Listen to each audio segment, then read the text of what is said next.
வெண்டைக்காய் வந்து பிடிக்காதவங்க இப்படி செய்தால் கண்டிப்பாக வந்து சாப்பிடுவாங்க. இது வந்து சாதத்துக்கு சாப்பிடலாம். அப்புறம் சப்பாத்திக்கு வந்து சைடிஷ்டாக வந்து கூட வச்சு ரோல் பண்ணி சாப்பிடும்போது செம்ம டேஸ்ட்டாக இருக்கும். கண்டிப்பாக நீங்கள் எல்லோரும் ட்ரை பண்ணி பாருங்கள். மறக்காமல் ஃபுட்டி வித் பினு சேனலை சப்ஸ்கிரைப் பண்ணுங்கள், லைக் பண்ணுங்கள், கமெண்ட் பண்ணுங்கள், ஷேர் பண்ணுங்கள். 1/4 கிலோ வெண்டைக்காய் எடுத்துருக்கேன். இந்த வெண்டைக்காயை நல்லா கழுவிட்டு ஒரு காட்டன் துணியில் வந்து நல்லா துடைச்சி எடுத்துக்கிடுங்க. இப்போ நம்ம இதை வந்து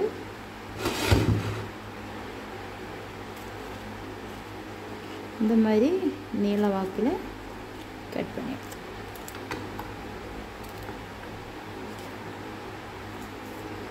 எல்லாத்தையும் கட் பண்ணிவிட்டு காமிக்கிறேன். எல்லாம் கட் பண்ணி எடுத்துட்டேன். ஸ்டவ் வந்து ஆன் பண்ணிக்கலாம். கடாய் வச்சுக்கலாம். கடாய் ஹீட் ஆகிடுச்சுது.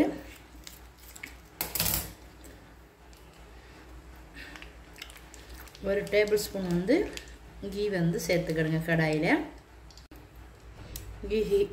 கீ வந்து ஹீட் ஆனதும் கட் பண்ணி வச்சுக்கூடிய வெண்டைக்காயை இதில் சேர்த்துக்கிடுங்க. ஒரு 10 நிமிஷம் நல்லா கிளறி விட்டுக்கிடுங்க. நம்ம இப்படி வைக்கிறதுனால நல்ல மணமும் நல்ல டேஸ்ட்டும் கிடைக்கும். இந்த வளவளப்பெல்லாம் இல்லாமல் இருக்கும். நல்லா வதக்கிட்டோம். இப்போ இது ஒரு தனியாக ஒரு பிளேட்டில் நம்ம எடுத்து வச்சிடலாம். அதே கடாயில் 2 டேபிள் ஸ்பூன் வந்து கோகோனட் ஆயில் விட்டுக்கிடுங்க. 1/2 டேபிள் ஸ்பூன் வந்து கடுகு, 1/2 டேபிள் ஸ்பூன் வந்து உளுந்தம்பருப்பு நல்லா வெடிக்க விட்டுருங்க. இப்போ ஒரு வெங்காயம் வந்து கட் பண்ணி வச்சுருக்கேன். அதை இதில் வந்து ஆயிலில் வந்து சேர்த்துக்கலாம்.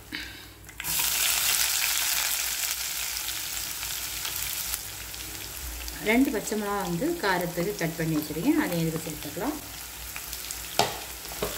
கிளறி விடுங்க.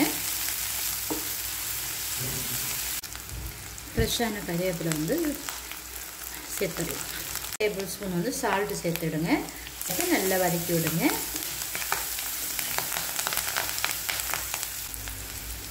ஒரு தக்காளி பழம் கட் பண்ணி வச்சுருக்கேன். அதை போட்டு இப்போ நம்ம வந்து வெண்டைக்காய் வந்து நெய்யில் வறுத்து நம்ம வச்சுருக்கேன். அதை இதில் போட்டு கொடுத்துடலாம்.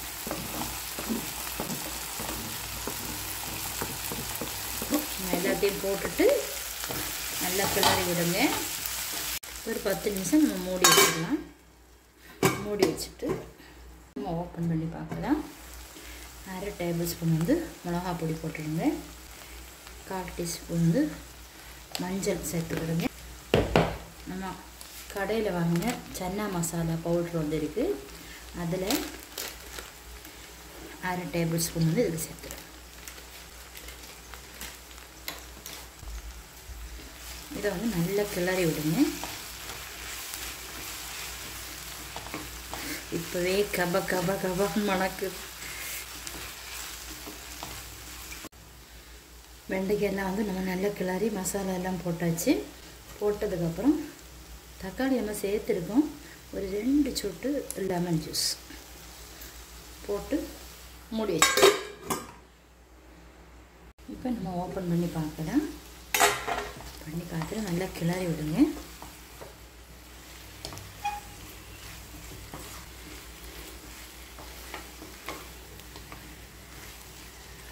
ஒரு 10 நிமிஷம் கூட மூடி வச்சுக்கிடுங்க. இப்போ நமக்கு ரெடி ஆகிடுச்சு. நம்ம வேற ஒரு பவுலுக்கு மாற்றிடலாம். கண்டிப்பாக நீங்களும் ட்ரை பண்ணி பார்த்துட்டு மறக்காமல் ஃபுட்டி வித் பினு சேனலை சப்ஸ்கிரைப் பண்ணுங்கள், லைக் பண்ணுங்கள், கமெண்ட் பண்ணுங்கள், ஷேர் பண்ணுங்கள். மறக்காமல் ட்ரை பண்ணி பார்த்துட்டு ஃபுட்டி வித் பினு சேனலை சப்ஸ்கிரைப் பண்ணுங்கள், லைக் பண்ணுங்கள், கமெண்ட் பண்ணுங்கள், ஷேர் பண்ணுங்கள்.